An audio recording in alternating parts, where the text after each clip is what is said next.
This next one, employee subs. Clicking here is really the same as clicking over here on this button at the top right. Employees and subcontractors. In here is where you set up all of your employees and all your installers. To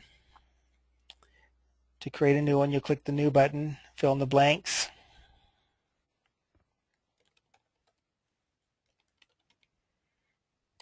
Address and so forth. This type field here is not to define the person's position or role in the company.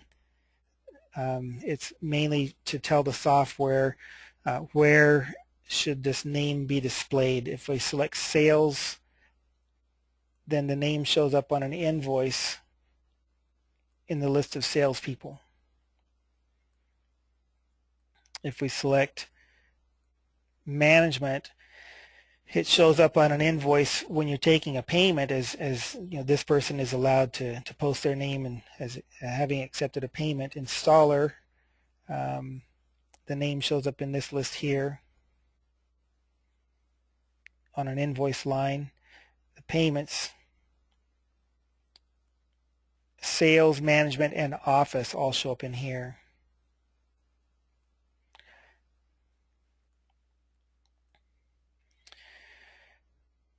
Table, we'll come to this when we talk about commissions. Status, this one you need to select also. So the two main selections so far have really been type and status. Is this an employee or a contractor? And then you want to select a state. Let's say that I'm setting up an installer and it's a contractor. So I want all of these payroll items exempted except for the gross line. I don't want to withhold any taxes. So as soon as I select a state and press enter, it exempts all of these items for you. So it's that combination of type, status, and state that will set these exempted or not. If we switch this back to employee and reselect our state, well, that didn't work. It should have undone it for me. There we go. Do a different state. Then they're not exempt.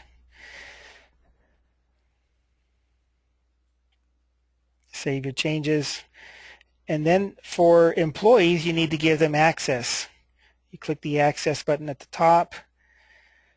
There are buttons on the right-hand side to give someone default access to certain things based on their actual role in the company. But you can customize it from there. You can uncheck or check various things to give them access or prevent them from accessing various things. You click that button again and it resets it to its defaults. Clicking down the list gives more and more access. Master Plus gives access to everything.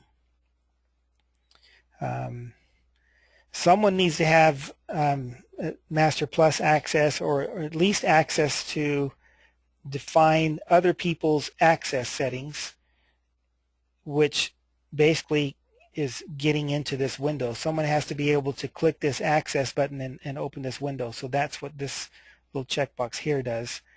In order to get to that button, they have to have the ability to at least view the employee screen. So in general, when you're setting up employees for the first time, set up yourself, an owner or someone, and Master Plus access to give access to everything, and then give yourself a username and a password.